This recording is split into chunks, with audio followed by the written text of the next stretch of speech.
Está interesante lo que te da Valentín, porque me sirve como para pensar como en la cuestión de rectificar al otro, ¿sí?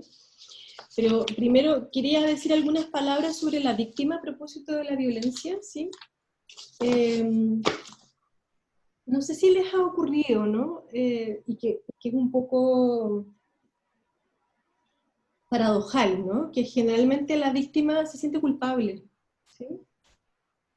Eh, y, y que todo yo digo que es toda una paradoja porque en realidad la víctima es víctima, no es culpable en ese sentido, en términos jurídicos. Pero yo trataría de preguntarme por qué alguien que fue víctima del otro, estoy pensando en cualquier vertiente de la víctima, ¿sí?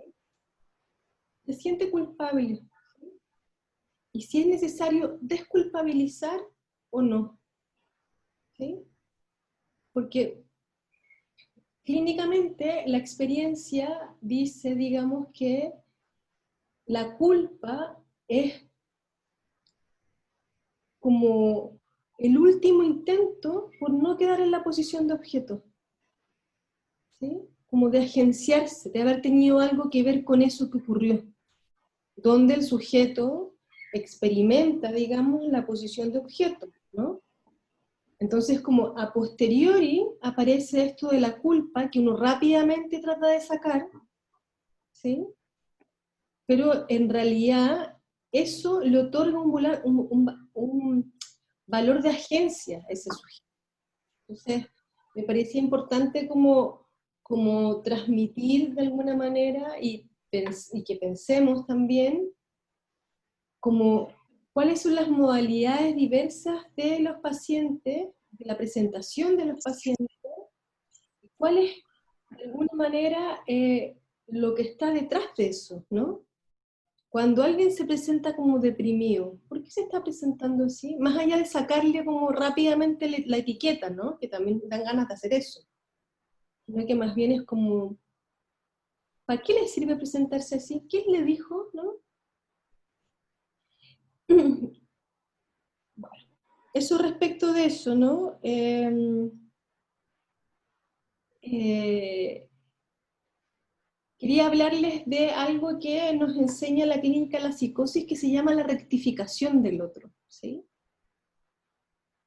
Cuando pensamos en la rectificación del otro, estamos pensando justamente en estos casos que son un poquito más graves, ¿no? Que son casos, digamos, de desestabilización a propósito de un otro que se presenta como demasiado completo, ¿no? Y entonces, ¿cómo la posición, digamos, de nosotros, primero que nada, es poder soportar, por ejemplo, una transferencia negativa, ¿sí? Estamos acostumbrados a que los pacientes vengan y nos digan así como, oye doctora, no sé qué, y a veces los pacientes nos odian y hay que poder soportar eso también. Pero también justamente como ubicar cuál es ese otro, lo voy a decir entre comillas, malo para el sujeto, ¿no? Que puede ser encarnado, digamos, en la figura de la pareja, en la figura del jefe, en la figura de la madre, en la figura del hijo, ¿no? Y cómo hacer el ejercicio de ubicarnos, si podemos ubicar ese otro malo transferencialmente, cómo ubicarnos en otro lugar, ¿sí? Para en acto rectificar ese otro. ¿Se entiende lo que estoy tratando de decir o no? O sea, si es que en realidad, por ejemplo,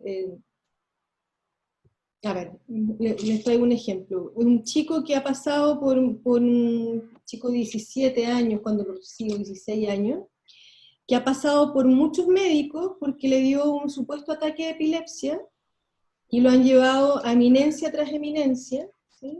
El chico dice que lo han visto por dentro, es una psicosis, una esquizofrenia, ¿sí? Lo han visto por dentro y entonces, me atrevo a hablar de este caso porque este caso está publicado, se lo puedo mandar a Luigi para que después lo pueda mandar. Lo que él dice, digamos, es que efectivamente lo miraron por dentro, ha pasado, y por lo menos cuando yo lo recibo, como por unos 7 equipos clínicos distintos, con escáner, digamos, como biocontraste, etcétera, etcétera, y lo han diagnosticado como una esquizofrenia, pero el padre no acepta que sea una esquizofrenia, entonces lo lleva donde llega a mi consulta pensando que yo soy experta en esquizofrenia, cosa que no soy. No creo en la expertise. Y entonces, cuando yo me quedo a solas con el chico, porque el chico así como que escucha a los papás hablando de estos como niveles plasmáticos, no sé qué, bla, bla, bla, con todas las buenas intenciones del mundo los padres, por si acaso, ¿no? O sea, como que efectivamente están desesperados para saber qué tenía su hijo. Entonces, cuando yo le digo así como, estamos a solas, yo le digo, tanto médico, ¿no? Y él me dice, sí. Y hablamos un rato, me cuenta un poco de unas cosas inconexas, y yo le pregunto, a propósito de haber ido a tanto médico, si él sabe lo que hace una psicóloga. Y él me dice que sí, que los psicólogos te ven todo por dentro, y cuando te ven todo por dentro, hacen un cambio psiconéptico y ¡paf! Todo cambia. Yo lo quedo mirando un poco sorprendida, y le digo así como, no, que es imposible. Yo solamente puedo saber lo que él quiere, lo que él tiene para decirme y lo que él quiera decirme, que no me lo tiene por qué decir todo. ¿Sí? Y entonces él hace un gesto como de alivio, así como, entonces así puedo hablar, me dice, ¿no? Entonces, muy interesante, digamos, cómo la rectificación del otro, de ese otro que lo va a mirar por dentro, por alguien que no puede mirar por dentro, ¿sí? Alguien que dice que incluso que no, ¿sí? Le permite de alguna manera hablar a ese sujeto, ¿no? Entonces, si podemos ubicar en términos de coordenadas, digamos, temporoespaciales, en términos de localización subjetiva, ¿sí? Que la localización subjetiva siempre es como poner al sujeto encima al otro también, ¿no? Si podemos ubicar eso, podemos ubicar qué otro nos conviene ser para ese consultante, paciente, lo que sea, ¿no? Y yo creo que ahí justamente la riqueza, digamos, de la práctica entre varios es algo que permite poder saber hacer con este tipo de casos, ¿no? Yo no sé cuántos de ustedes son compañeros de trabajo. Pueden así levantar la mano, hacer un dedito, no sé qué.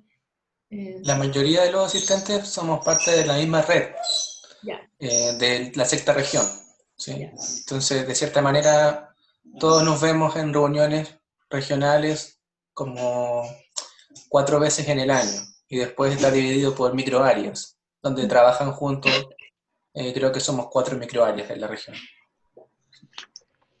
A ver, ¿de qué modo pensar las instituciones, no? Porque yo creo que es importante, a propósito como de la lógica de la urgencia y de la singularidad, es que hay que pensar que no existe la institución, sino que son las instituciones. ¿Sí? ¿En qué sentido son las instituciones? En que efectivamente uno podría pensar que una institución tiene un ideal, ¿sí? Que no se lo voy a preguntar, digamos, porque no es una supervisión institucional ni nada por el estilo, pero tiene que haber un ideal, ¿sí? Tiene que haber un ideal y que ese ideal en términos de orientación no es ni bueno ni malo, ¿no? Es una orientación, ¿sí? Y que hay que saber muy bien quién encarna ese ideal, ¿sí? O sea, les doy un ejemplo. Yo en varias ocasiones he trabajado con empresas privadas y públicas, ¿sí?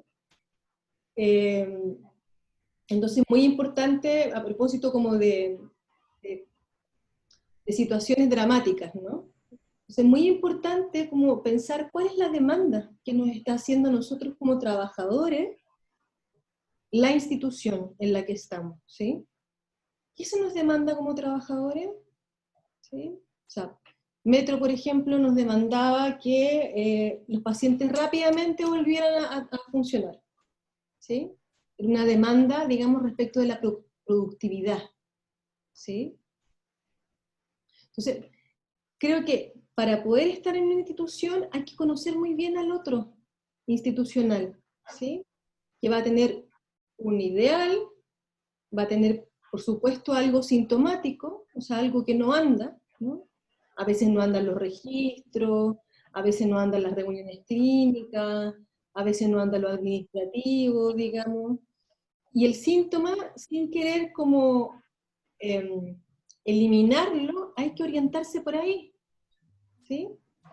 ¿Qué del síntoma de la institución, de alguna manera, me toca a mí en particular, ¿sí?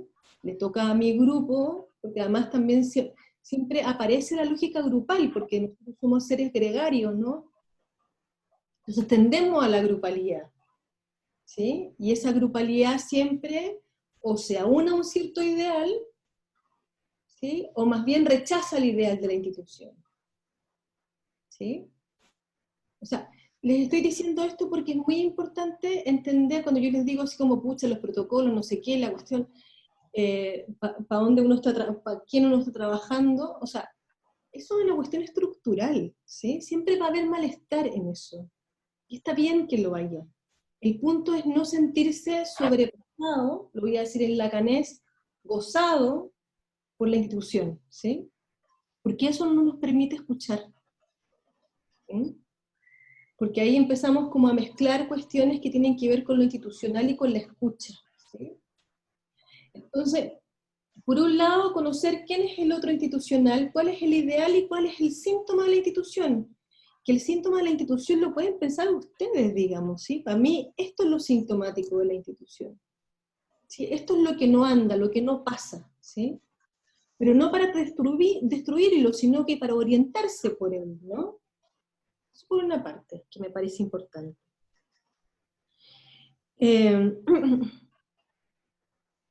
Entonces,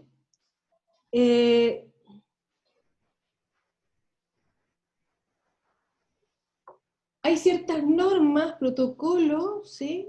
Que están hechos por un otro institucional que va más allá de ese otro institucional, que tiene que ver necesariamente con las normas ministeriales, digamos, el GES, las metas, ¿no? Yo he trabajado en servicio público, así que sé más o menos qué significan algunas cosas. Tal vez fue hace muchos años, pero algo sé, digamos, ¿no? Entonces, ¿cuál es la dificultad aquí, como para introducir la lógica de las urgencias subjetivas? Es que en general las instituciones en su mayoría se fundan en normas sin excepciones, ¿sí? Porque la excepción siempre es un problema, ¿no? Pero uno podría pensar que lógicamente, para que haya una regla, tiene que haber una excepción, ¿sí? Si no, no hay regla. ¿Mm? Entonces, la pregunta aquí es cómo una política del síntoma, ¿sí? Cuando digo una política del síntoma, estoy diciendo una política de la solución que cada uno encontró frente al malestar que implica vivir, ¿sí? O al sufrimiento que implica vivir, permite de alguna manera pensar que uno no tiene que ir contra las reglas institucionales, ¿no? Uno tiene que decir, o sea, como, no, es que el psicoanálisis es la panacea, o en realidad como, no, es que el psiquiatra no sé qué, como, sino que más bien es como uno conoce el trabajo de cada uno del colega, ¿sí? Del colega que además viene de otra disciplina, que era la de nosotros, y cómo es el saber hacer de ellos, ¿no? Y cómo uno aprende de ese saber hacer, ¿sí? Eso en el trabajo entre varios hay a lo que les interese, hay un centro que se llama Le Courtil, que está oh, está al lado de Francia, no es Francia, ¿Bélgica? está en Bélgica, muchas gracias. Muchas gracias, Víctor. Habla de esta práctica entre varios, ¿no? Porque trabajan con pacientes psicóticos, además, ¿sí? Entonces, como que esta práctica entre varios implica, por ejemplo, de que la transferencia, ¿se entiende cuando hablo de transferencia, cierto? ¿O no se entiende? O sea, la suposición del saber de que en realidad el hospital, el COSAM, el CEFAM o el consultorio de alguna manera va a poder ayudarme, esa suposición de saber es la transferencia, ¿sí? Y entonces esa transferencia no es a uno en particular, a uno de ustedes en particular, ¿no? Sino que es hacia la institución. Y entonces la pregunta es cómo servirse de esa transferencia que no es particular, porque cuando uno recibe un paciente en particular, en la consulta particular, el paciente te buscó por algo, ¿sí? Por algún rasgo que pesquisó. Pero aquí más bien, ¿cuál es el rasgo que el paciente, más allá de que, entre comillas, esté obligado a ir al sistema público, ¿sí? Que toma, que le permite creer que las profesionales de esa institución en particular lo pueden hacer, ¿sí?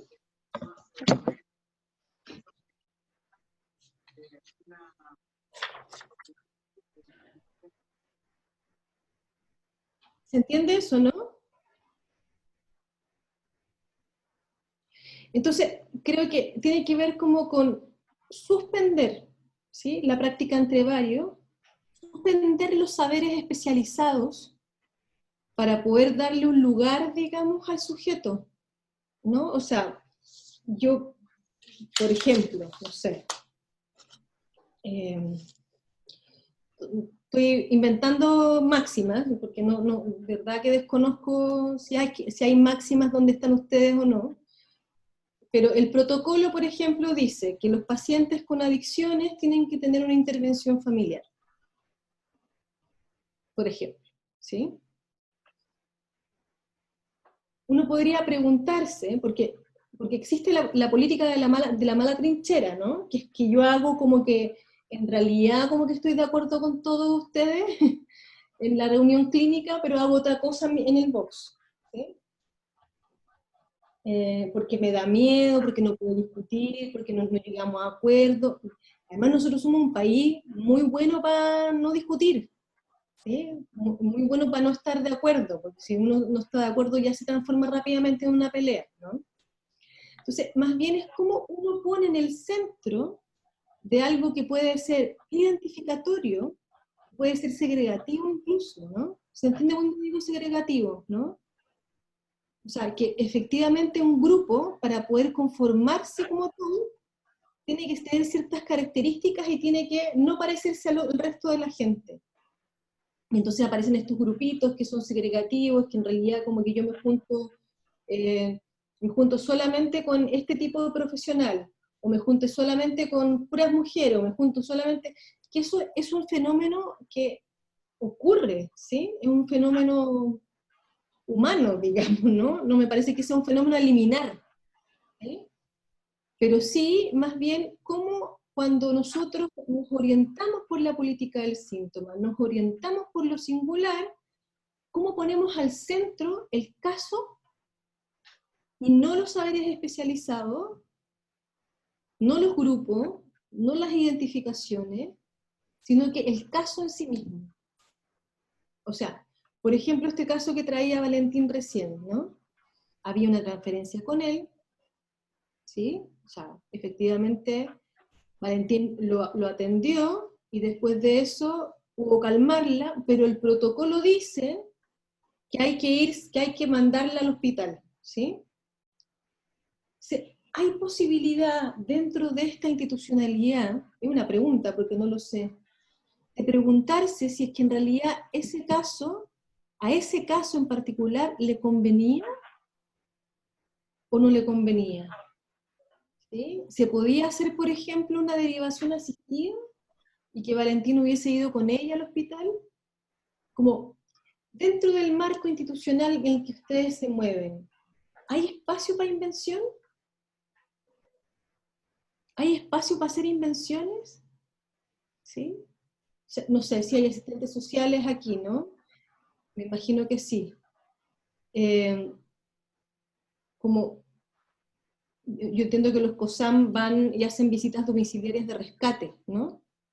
Cuando los pacientes no asisten. No sé si se da acá. Si estoy equivocada, por favor, díganme. ¿Son todos los pacientes susceptibles de ser rescatados?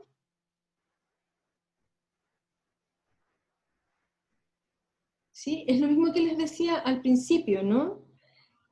Muy interesante porque en la fundación en la que yo estoy trabajando ahora, hay una funcionaria que siempre manda adultos mayores, ¿sí? Y los manda así con mucha urgencia. Pero en realidad uno se da cuenta que ella tiene un tema con los adultos mayores, ¿no? No sabemos cuál, digamos, ¿no? Pero resulta que todos los adultos mayores que recibimos dicen, no, yo estoy súper bien, no necesito ayuda, no sé qué, la cuestión. Entonces, si se fijan, si uno va captando el rasgo del otro, el rasgo de trabajo, ojo con eso, el rasgo del trabajo del otro, uno puede hacer esta práctica entre varios. Dime un segundo que me está escribiendo un paso.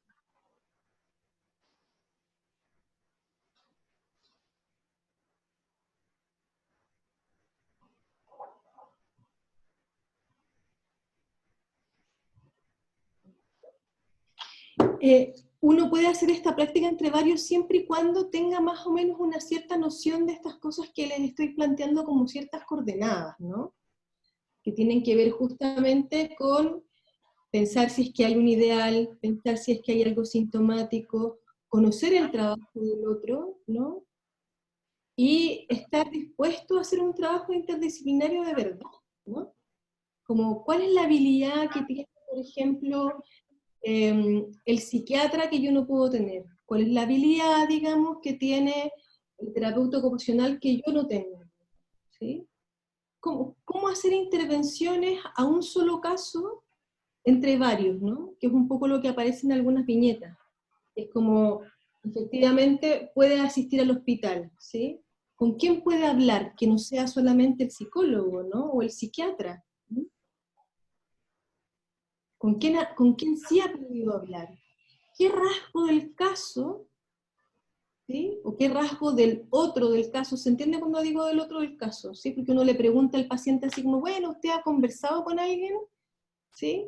Sí, puedo conversar con mi hermana. Ah, cuénteme un poco de su hermana, como que para sacarle un poco las características que tiene la hermana que le permiten a ese sujeto hablar con ella, ¿sí? Entonces, aceptar, y que yo creo que es lo más difícil de todo, ¿no? Como porque toca el narcisismo de cada uno, ¿no?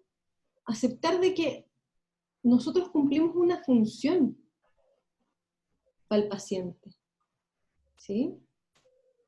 Y que esa función, como toda función, el elemento de la función es reemplazable, ¿sí?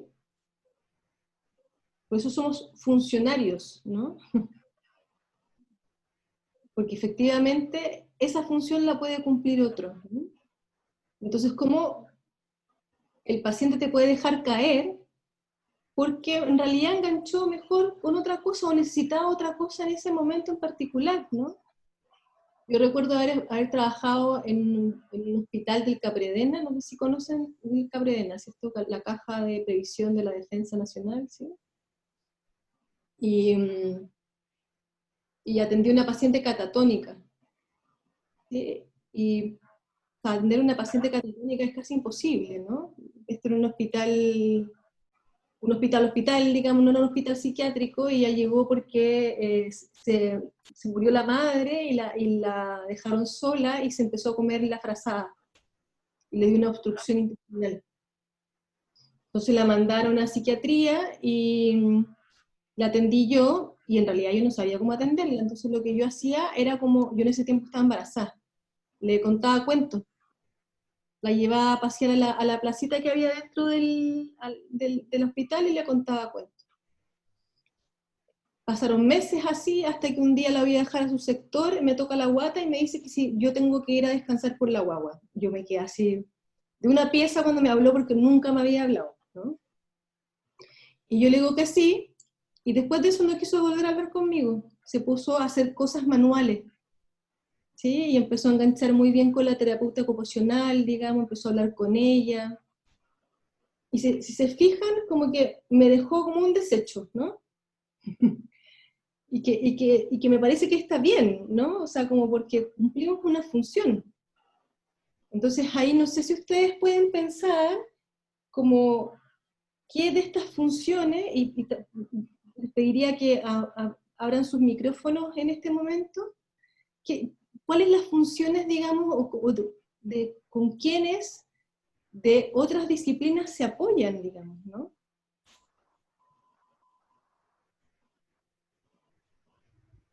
con el médico, con la trabajadora social nos apoyamos. Nosotros tenemos terapeuta de flores de Bach. Bueno, depende, porque a veces hay que mandar a nutricionista, enfermera, si no tiene un control al día, y nos vamos apoyando entre todos. ¿Y conocen bien el trabajo del otro? Más o menos, yo creo que sí, o sea, es de lo que imaginamos que hace el otro y que nos podría apoyar. Yeah. ¿Pero ya ahí la estructura es muy grande? No, acá, yo trabajo acá en Chimbarongo, somos poquitos, pues más o menos somos como 3 profesionales por cada estamento, porque tenemos 3 sectores y ahí cada sector tiene más o menos un equipo. Entonces yo que estoy en un equipo, derivo a un nutricionista, a una enfermera, somos de a uno por cada sector. Ya. Uh-huh. Gracias. Sí. Sí, Víctor. no sé si puedo comentar breve que, por ejemplo, nosotros acá en Marchihue, parte de la unidad es una compañera que es TENS, que ella tiene varias funciones, como desde agendar, realizar rescate, en algunos pacientes entregar la inyección, entregar los fármacos. Y nosotros nos apoyamos harto en ella porque hay muchas cosas que a veces se pesquisan, no, no en el tratamiento en sí mismo, sino como con quienes circulan estos pacientes. Y a veces ella nos puede indicar, no sé, ciertos momentos súper importantes, o algo que escuchó, o algo que vio en la visita domiciliaria, así mismo, bueno, con todo el equipo, con los demás psicólogos, el asistente social. Pero también a veces, por lo menos en mi caso, en otro lado donde trabajo, en las postas, a veces no hemos podido apoyar en un caso como con nutricionista o con el médico, y a veces también con la red, con el caso de los que somos primarios, a veces también apoyarse con algún contacto, alguien que te pueda escuchar en la red secundaria o en la red terciaria, poder eh, entregar algunos elementos de los casos que se derivan para allá. Sí, a veces pues funciona bien. ¿Pero tienen reuniones entre ustedes, por ejemplo? Así como atención primaria, terciaria, digamos. Eh, o sea, hay más como en lo que hablaba Luigi, como que a veces tener las reuniones de intersector, etcétera. Pero en general, en mi caso, en mi experiencia, ha sido más como poder contactarme a través, no sé, de pronto de las consultorías, cuando vienen los psiquiatras a visitarnos acá, o otras veces por algún mail, y ahí por ahí podemos, por ejemplo, podemos gestionar algún llamado. Y bueno, tenemos en este tiempo reuniones más virtuales, pero no son como reuniones habituales en general. Clínicas. Sí, sí, sí, sí. Es que pensaba justamente en eso, ¿no? Como en la importancia, digamos, como de la supervisión institucional también, ¿no? Como de qué es lo que está pasando a nivel institucional y cómo eso afecta de alguna manera, digo de alguna manera porque puede ser positiva o negativamente, digamos, el trabajo clínico, ¿no? ¿Alguien más? Yo quería agregar algo. Eh, bueno, acá hay 3 colegas, compañeros de trabajo que están presentes en el seminario, podríamos llamar. Y una de ellas es la doctora Castillo. Y a mí me alegra mucho que haya un médico acá porque pasa que, al menos en el CESFAM, es interesante como analizar la posición de los médicos frente a estos temas de salud mental más terapéuticos, porque muchas veces los pacientes acuden a ellos desde la solicitud de una solución rápida, lo cual a la mayoría de los médicos agobia mucho. De hecho, a muchos no les gusta tratar temas de salud mental porque no saben qué hacer, o sea, como que no funciona el medicamento, entonces rápidamente aparece una angustia de parte de los mismos profesionales médicos. Entonces, al mismo tiempo es interesante luego ver la figura del psiquiatra, porque toma como un rol salvador desde la posición médica, también desde el médico general, como ya, este caso lo diríamos al psiquiatra y ya. Entonces, bueno, se dan muchos fenómenos. Nosotros tenemos consultorías mensuales con la psiquiatra del Hospital de San Vicente. Y bueno, y ahí conversamos algunos casos, pero eso, me gustaría, si es que la doctora Castillo quiere, pero comentar un poquito su posición de cómo ella ve todo salud mental como médico. Ella es la médico referente del programa en San Vicente y que nos ayuda con el tema de la interconsulta y todo eso. Hola, buenas Hola. tardes. Sí, bueno, nosotros los médicos en el CESFAM de San Vicente realmente trabajamos en apoyo con todo el equipo. Por mi parte considero de que si no contamos con algún psicólogo o con algún asistente social sería terrible, ya que en caso de que nuestras agendas, porque nosotros vemos todas las patologías, vemos cardiovasculares, niños sanos, prenatales, no solo salud mental, y a veces no le podemos hacer el seguimiento como tal al paciente. Y muchas veces, por ejemplo, yo quedo como preocupada por un paciente de salud mental y en este caso mi apoyo serían los psicólogos. Trabajamos bastante en equipo. Bueno, Sí, bueno, en San Vicente es un equipo súper grande, eso también lo hace complejo al mismo tiempo, o sea, es bueno y malo al mismo tiempo.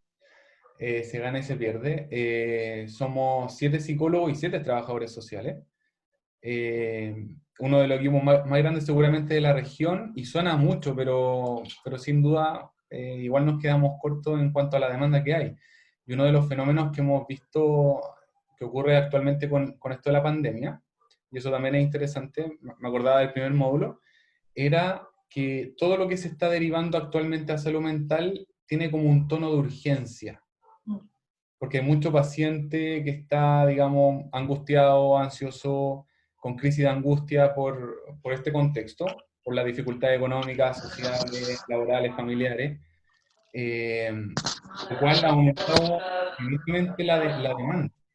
Ha aumentado enormemente la demanda y además la metodología de trabajo se ha visto afectada. Entonces, yo creo que todos los colegas de los demás spam van a coincidir que hemos tenido que adaptarnos ahí en la marcha con el tema de los llamados telefónicos, del seguimiento, reuniones en torno a decidir cómo vamos a intervenir, si es que va a ser más en la línea de la contención, qué vamos a hacer, los vamos a ingresar al programa o no, cosas más administrativas de protocolo, o sea, varias cosas que hemos tenido que ir analizando en el fondo.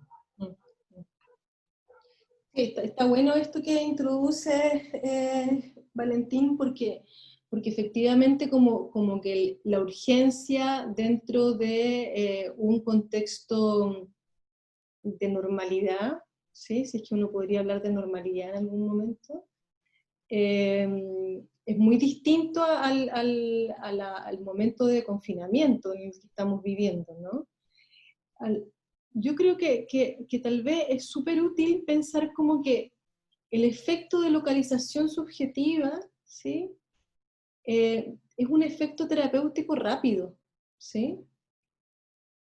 Que es como, así como, en el mapa estoy aquí, entonces puedo ir para allá, por ejemplo, ¿no?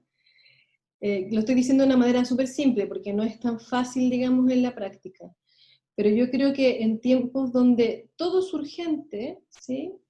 Hay que poder diferenciar, digamos, como lo que es una demanda de atención psicológica, así como psicoterapéutica, a lo que es una demanda de contención solamente. Y que ahí el concepto de localización subjetiva, el concepto, estoy pensando como en la praxis de la localización subjetiva, digamos, es algo que tiene un efecto terapéutico inmediato, ¿sí? Y no estoy pensando en la eficacia ni en el protocolo, ni en el tips, ni nada por el estilo, sino que más bien es como la nominación de una posición singular respecto de lo que está ocurriendo, ¿no? Como también para poder darle un poco de espacio, y por eso les preguntaba si tienen supervisiones o reuniones o no sé qué, porque si bien hay una hiperconexión en este momento, me parece que el hacer, como no hay cuerpo presente, el hacer cuerpo con el equipo, que el equipo tenga el cuerpo, digamos, no sé si logro transmitir esto, ¿no? Pero que finalmente como que el equipo se cohesione, ¿sí? Y ahí sirve mucho pensar que hay un otro que es la pandemia, ¿sí? Como en términos de, ¿cuál es el otro malo aquí? Porque siempre hay un otro malo, ¿no? ¿Cuál es el otro malo aquí? Efectivamente es la pandemia. Entonces, ¿cómo cohesionamos respecto de ese otro malo para efectivamente poder hacer algo en conjunto que recaiga en el conjunto del equipo y no en cada uno. ¿Mm? En este momento estoy pensando, ¿no? Que también, cuando yo les hablo de la práctica entre varios, estoy pensando justamente en eso, que la urgencia no es algo que se pueda decidir solo. ¿Sí? Por eso se usan tanto los protocolos, ¿no? Porque el protocolo es el que decide. Yo apuesto más que nada, y esa es la apuesta que yo les quiero como transmitir, es que es el equipo el que decide. ¿Sí? O sea, como una cabeza piensa mejor que, o sea, dos cabezas piensan mejor que una, digamos, ¿sí? Tres aún mejor, ¿no? Entonces, como cuando les digo conocer al otro, estoy pensando como, ¿cuál es la capacidad del otro de poder tener un criterio? Porque yo creo que, y aquí puedo ser políticamente incorrecta, digamos, ¿no? Pero los protocolos muchas veces, si son mal utilizados, lo que dejan de lado es el criterio. ¿Sí? Como algo que efectivamente sobre lo cual uno puede decidir. Un protocolo es una guía, pero no es una ley. ¿Sí? O sea, y por eso recién aparecía algo como esto del cumplimiento de metas, de que hay que cumplir las metas, no sé qué. Y claro, efectivamente es la demanda del otro institucional de que uno tiene que cumplir ciertas metas, ¿no? Pero ¿cómo hacer con esa demanda? ¿Cómo hacer de bisagra, lo voy a decir de esa manera? ¿Cómo hacer de bisagra entre lo que demanda la institución y lo que demanda el sujeto? ¿Sí? Va a ir pensando como estas cosas que son muy así como paso 1, paso 2, paso 3, que está bien, que efectivamente cuando uno va a estar en un aeropuerto, por ejemplo, que te diga que la puerta de allá es para allá, la puerta 29, no sé qué, está muy bien, digamos, ¿sí? Pero uno se puede dar una vuelta para llegar a esa puerta, ¿no?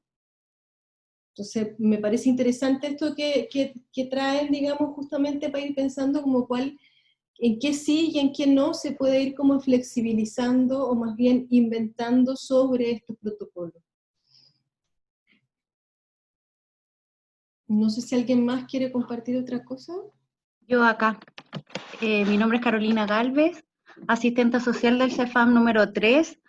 Nosotros como asistentes sociales obviamente recibimos derivaciones de la mayor parte del equipo, no solo de los médicos ni los psicólogos, sino también desde la funcionaria del SOME, que como al ser un consultorio que tiene muchos años en la comuna y tenemos pacientes que están como siempre ahí, como son los pacientes frecuentes, de repente hasta las mismas chicas del SOME nos dicen, hoy, ¿sabes qué? Esta paciente yo la conozco, anda mal, podemos hacer una derivación con ustedes, etcétera. Previo a la pandemia, nosotros como CEFAM teníamos varias instancias en las cuales se discutían los casos, reuniones de salud mental, también como muchos acá lo mencionaron, reuniones en las cuales venían las consultorías con el psiquiatra. Nos apoyamos mucho los asistentes sociales con los psicólogos, no somos tantos, entonces existe una cercanía y una comunicación bastante fluida también. Creo que a lo mejor es mi opinión bien personal, pero en nuestro CEFAM la pandemia ha sido una oportunidad para conocernos y ya no estar tan encerrados en nuestros cubículos, porque como hemos tenido que realizar diferentes funciones y hacer diadas o grupos con otros funcionarios que no necesariamente uno tenía contacto más directo, nos ha servido como para cohesionarnos como equipo. Estamos trabajando con turnos, entonces obviamente con el turno al cual uno le toca ya logró conocer más allá del doctor o el odontólogo, entonces ahí nosotros hemos logrado cohesionarnos bastante. Yo creo que esto ha sido una oportunidad. Nosotros también realizamos terapias complementarias, hasta el tema de la pandemia, cualquier trastorno de ansiedad se derivaba a sonoterapia, por ejemplo, algunas gestantes, si no ingresaban a salud mental, a terapias complementarias de las flores de Bach, entonces teníamos como ciertos protocolos o ciertos requisitos dependiendo de las características de cada paciente. Así que no apoyábamos harto con las terapias complementarias, lo cual ha mermado un poco porque como ya no se pueden hacer actividades colectivas, pero si bien es cierto, también eso lo hemos ocupado en nosotros mismos como funcionarios, porque a nosotros también nos afecta esta situación. Entonces ha habido una preocupación de parte del equipo de terapias complementarias también de trabajar con los funcionarios. En algún momento empezamos también con este sistema grupal, dividido de a poquitos para no contarnos, pero nos sucedió que ya eso de dirección se, entre comillas, como prohibió por riesgo al contagio, pero igual estamos con terapias complementarias, con tarot terapéutico, con las flores de Bach para los funcionarios que lo requieran, o también la atención propia de los psicólogos. Así que ahí nos reforzamos entre todos, creo yo, que al ser un equipo pequeño nos facilita quizá el CEFAM nuestro muy pequeño en infraestructura, entonces andamos como todos bien achoclonaditos. Creo que eso es una ventaja. Tiene sus ventajas y sus desventajas. Así que agradecerte también porque ha sido muy interesante toda esta charla o seminario o jornada. Gracias.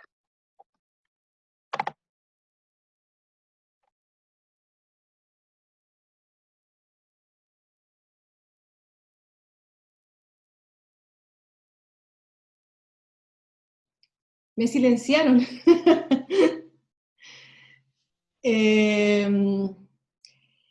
No, te daba las gracias, Carolina. Me parece súper interesante esto que traes, digamos, como de también como pensar si es que la pandemia ha sido algo como, a mí, yo también tengo la experiencia en la universidad, digamos, como de que nos hemos juntado un poco más y que efectivamente nos conocemos un poco más, digamos.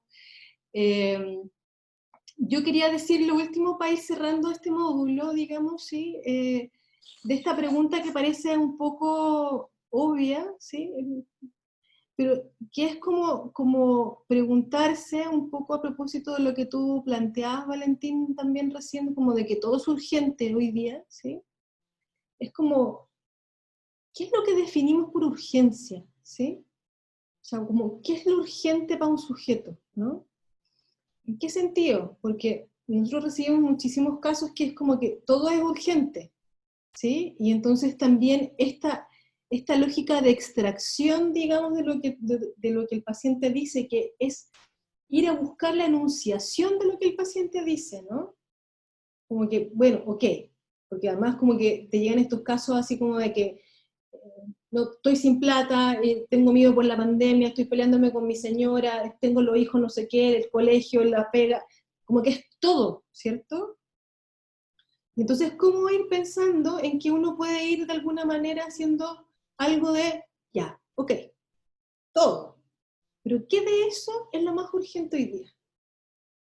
¿Sí? ¿Cómo se pueden ir de alguna manera, como ir tomando ciertas hebras de lo que el paciente dice para ir pensando como qué sí y qué no? Que en psicoanálisis lo llamamos la lógica del no todo, ¿sí?